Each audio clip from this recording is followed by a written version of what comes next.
Welcome to exam card friends. पिछले session में हम लोगों ने पादप कार्यकी पढ़ा था। लुसेंट बायोलॉजी का ये सेशन चल रहा है जिसमें आज का टॉपिक होगा 7 नंबर पादप रोग। तो चलिए फर्स्ट क्वेश्चन से स्टार्ट करते हैं, पादप रोग प्लांट डिजीज को। तो फर्स्ट क्वेश्चन स्टार्ट करने से पहले यदि आप चैनल पर नए हैं तो सब्सक्राइब कर लीजिए और बेल आइकन को प्रेस कर लीजिए जिससे आने वाले फर्दर अपडेट्स आप लोगों को मिलते रहें। तो हमारा फर्स्ट क्वेश्चन कुछ इस प्रकार से होगा। फर्स्ट क्वेश्चन कुछ इस प्रकार से होगा कि पादप रोगों का सबसे उत्तरदायी कारक कौन है। पादप रोगों का सबसे उत्तरदायी कारक कौन है। तो सबसे उत्तरदायी कारक जो होता है वो होता है फफूंदी। कौन होता है? फफूंदी होता है। नेक्स्ट है, पौधों को रोग प्रतिरोधी बनाया जाता है। पौधों को रोग प्रतिरोधी बनाया जाता है। नेक्स्ट क्वेश्चन को देखेंगे। प्रतिरोधी बनाया जाता है। पौधों को रोग प्रतिरोधी कैसे बनाया जाता है? तो पौधों को रोग प्रतिरोधी जो है वो जंगली किस्मों से प्रजनन करा करके रोग प्रतिरोधी बनाया जाता है। नेक्स्ट है कि हरित बाली रोग किस फसल से संबंधित है। हरित बाली रोग जो है वो बाजरे से संबंधित है। किससे संबंधित है? बाजरे से संबंधित है। टीका रोग किस फसल से संबंधित है? टीका रोग किस फसल से संबंधित है? तो टीका रोग जो है वो मूंगफली से संबंधित है। टीका मूंगफली, मूंगफली में कैसे खाते हैं? मूंगफली को टीका लगा करके खा जाते हैं। नेक्स्ट है कि धान का प्रसिद्ध खैरा रोग किसके कारण होता है। धान का प्रसिद्ध खैरा रोग जो होता है वो जस्ता की कमी के कारण होता है। नेक्स्ट, चाय में लाल रस्ट रोग किसके कारण होता है। चाय में लाल रस्ट रोग जो है वो हरे शैवालों के कारण लगते हैं। नींबू का कैंसर रोग किससे होता है। नींबू का कैंसर रोग किससे होता है? तो जीवाणुओं के द्वारा होता है। नेक्स्ट क्वेश्चन को हम लोग देखते हैं। नेक्स्ट क्वेश्चन है कि फसलों पर आक्रमण करने की कीट की प्रायः कौन सी अवस्था अधिक हानि पहुंचाती है। तो फसलों की जो है वो कैटरपिलर, कौन? कैटरपिलर जो है ये अधिक हानि पहुंचाती है। नेक्स्ट है मिलीबग। मिलीबग किस फसल से संबंधित है। मिलीबग जो है वो किस फसल से संबंधित है? तो ये जो है ए सरसों से संबंधित है। नेक्स्ट है पौधे का आर्द्र पतन रोग किसके कारण होता है। पौधे का आर्द्र पतन रोग किस कारण से होता है? तो ये पीथियम डिबेरियनम के कारण होता है। पीथियम डिबेरियनम के कारण होता है। नेक्स्ट है अन्नी नीरजा रोग किससे संबंधित है। अन्नी नीरजा रोग किससे संबंधित है? तो अन्नी नीरजा रोग जो है वो सेव से संबंधित है। किससे संबंधित है? सेव से संबंधित है। नेक्स्ट है 12 नंबर की गन्ने का लाल सड़ाद किसके कारण बनती है। गन्ने का लाल सड़ाद जो है ये किसके कारण बनती है? तो ऑप्शन नंबर ए कोलेक्ट्रोट्राइकम के कारण बनता है, फैलकेटम। ठीक है, कोलेक्ट्रोट्राइकम फैलकेटम के कारण बनता है। नेक्स्ट देखेंगे हम लोग कि मूंगफली में होने वाले टीका रोग के लिए उत्तरदायी कवक कौन सा है। मूंगफली में होने वाले टीका रोग के लिए उत्तरदायी कारक कौन सा है? तो ये है सर्कोस्पोरा पर्सोनेटा। सर्कोस्पोरा पर्सोनेटा है। नेक्स्ट है निम्नलिखित में से किस कवक के कारण बाजरे में ग्रीन ईयर रोग होता है। बाजरे में ग्रीन ईयर रोग किसके कारण होता है? तो स्केलेरो स्पोरा ग्रेमिकोला के कारण होता है। नेक्स्ट है आलू में होने वाले उत्तर भावी अंगमारी रोग के लिए उत्तरदायी कवक कौन से है। आलू में होने वाले उत्तर भावी अंगमारी रोग जो है इसके लिए उत्तरदायी है फाइटोथेरा इन्फेस्टेंस। नेक्स्ट है 60 नंबर की सिट्रिस कैंकर है। सिट्रिस कैंकर है। सिट्रिस कैंकर जो है वो नींबू का एक रोग है। क्या है? नींबू का एक रोग है। नेक्स्ट है 70 नंबर के निम्नलिखित में से कौन कवक जनित पादप रोग नहीं है। कवक जनित पादप रोग जो है वो तंबाकू का मोजेक रोग पादप जनित रोग नहीं है। नेक्स्ट क्वेश्चन को हम लोग देखते हैं। रिंग रोग के नाम से जाना जाता है। रिंग रोग के नाम से कौन जाना जाता है? रिंग रोग के नाम से सैथिल रोग को जाना जाता है। आलू में ब्लैक हार्ट का कारक कौन है? आलू में ब्लैक हार्ट का कारक जो है वो है ऑक्सीजन की कमी। नेक्स्ट, निम्नलिखित में से कौन सा एक सही सुमेलित नहीं है? धान में हरित बाल रोग। ये हरित बाल रोग जो होता है वो बाजरे में होता है। किस में होता है? हरित बाल रोग जो होता है ये बाजरे में होता है, इसीलिए ये सुमेलित नहीं है। मटर पाउडरी मिल्ड्यू और बाजरा आर्गट और चना उकठा विल्स है। नेक्स्ट क्वेश्चन होगा, करनाल बंट एक बीमारी है। करनाल बंट जो है एक बीमारी है, तो करनाल बंट जो है ये गेहूं की बीमारी है। किसकी बीमारी है? गेहूं की बीमारी है। नेक्स्ट है, गेहूं से संबंधित रस्ट रोग का पर कार्य करने वाले वैज्ञानिक है। गेहूं से संबंधित रस्ट रोग पर कार्य करने वाले वैज्ञानिक जो है वो है ऑप्शन नंबर बी, केसी मेहता। कौन है? केसी मेहता। तो फ्रेंड्स, इस प्रकार से टोटल 22 क्वेश्चंस को हम लोगों ने कवर कर लिया है। अभी 6 मिनट हुआ है, तो चलिए नेक्स्ट क्वेश्चन को भी हम लोग पढ़ लेते हैं। पादप ऊतक क्या होगा? पादप ऊतक। चलिए फर्स्ट क्वेश्चन स्टार्ट करने से पहले फ्रेंड्स आप लोग जो है चैनल को सब्सक्राइब कर लीजिए, बेल आइकन को प्रेस कर लीजिए। और चलिए फर्स्ट क्वेश्चन हमारा होगा पादप ऊतक से, कि वह ऊतक जो द्वितीयक वृद्धि के लिए उत्तरदायी है। वह ऊतक जो द्वितीयक वृद्धि के लिए उत्तरदायी है उसे बोलते हैं कैम्बियम। क्या बोलते हैं? कैम्बियम। द्वितीयक वृद्धि के लिए कैम्बियम उत्तरदायी है। व्यापारिक कार्क प्राप्त होती है। व्यापारिक कार्क किससे प्राप्त होती है? तो ये कार्क कैम्बियम से प्राप्त होती है। नेक्स्ट है, पौधों में फ्लोएम मुख्यतः उत्तरदायी होता है। फ्लोएम जो है फल अर्थात भोजन के लिए, आहार वहन करने के लिए उत्तरदायी होता है। और जाइलम जो है वो जल वहन के लिए उत्तरदायी होता है। नेक्स्ट क्वेश्चन देखते हैं। 4th नंबर क्वेश्चन है हमारा कि पेड़ पौधों में जाइलम मुख्यतः जिम्मेदार होता है। पेड़ पौधों में जाइलम जो है वो जल वहन के लिए उत्तरदायी होता है। Option number C. नेक्स्ट है 5 नंबर क्वेश्चन की एक वृक्ष की आयु का पता किसके द्वारा लगाया जा सकता है?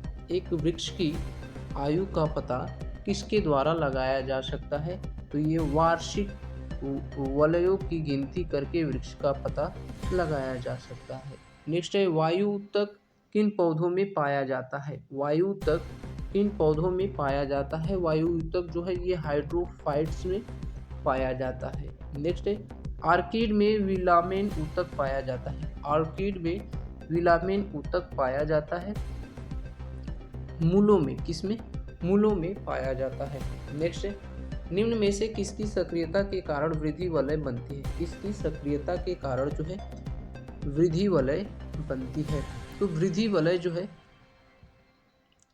वो अंतःरंभीय एधा के कारण बनती है। नेक्स्ट है, समुद्र के किनारे उगने वाले वृक्षों में वार्षिक वलय नहीं होते हैं, क्योंकि समुद्र के किनारे उगने वाले वृक्षों में वार्षिक वलय नहीं होते हैं क्योंकि स्पष्ट जलवायु विभिन्नता नहीं होती है।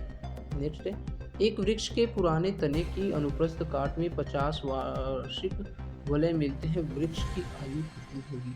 चूंकि 50 वार्षिक वलय मिलते हैं, 50 जो है वार्षिक वलय मिलते हैं, इसलिए 50 वर्ष उसकी क्या होगी? आयु होगी। नेक्स्ट है, यदि सन 1985 में एक वृक्ष की एक साइन बोर्ड की कील भूमि से 5 फीट की ऊंचाई पर लगाई गई थी, सन 1998 में यह कील कितनी ऊंची होगी यदि वृक्ष प्रति वर्ष 4 इंच लंबा होता है? प्रति वर्ष जो है ये 4 इंच लंबा होता है, तो ये जो है 85 से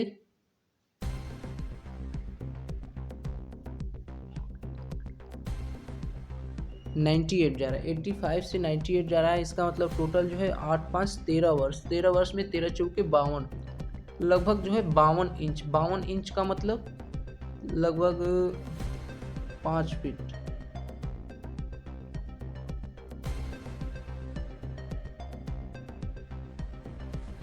लगभग कितना हो जाएगा?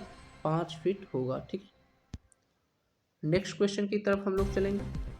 नेक्स्ट क्वेश्चन है 12 नंबर की, जलोदभिद निम्न में से किसकी उपस्थिति के कारण जल पर तैरते हैं? जलोदभिद जो है ये किसकी उपस्थिति के कारण तैरते हैं?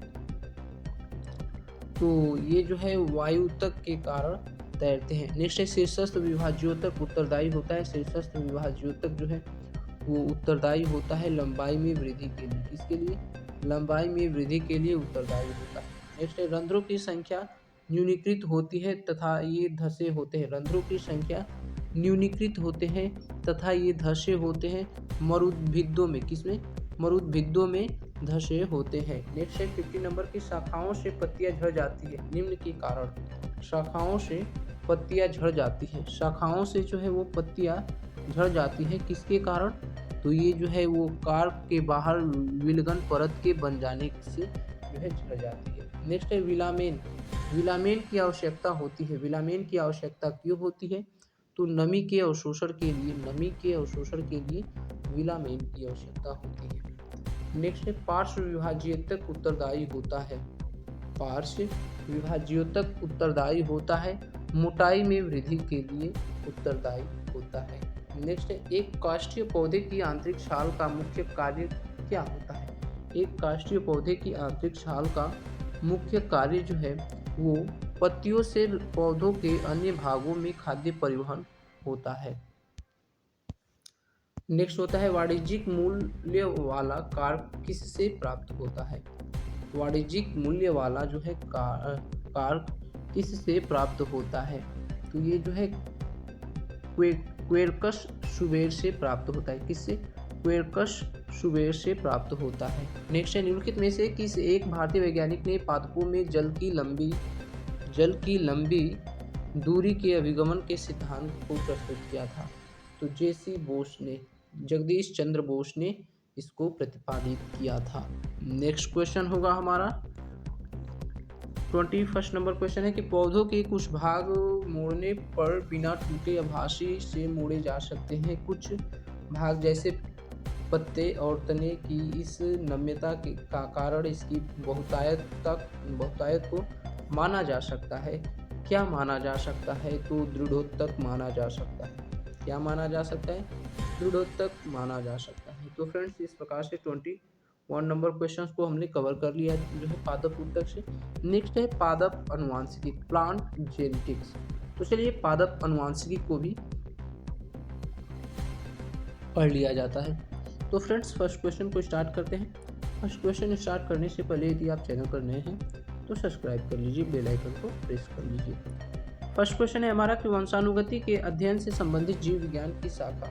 वंशानुगति के अध्ययन से संबंधित जीव विज्ञान की शाखा है। वंशानुगति से संबंधित जीव विज्ञान की शाखा जो है वो है अनुवांशिकी। कौन है?